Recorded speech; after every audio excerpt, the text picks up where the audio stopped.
The Russia-Ukraine conflict has its roots in the conflict history and geopolitical dynamics between the two countries.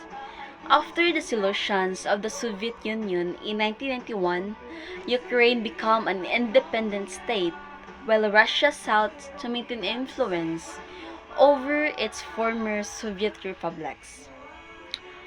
Ukraine and Russia share deep historical, cultural, and linguistic ties, which adds complexity to the conflict.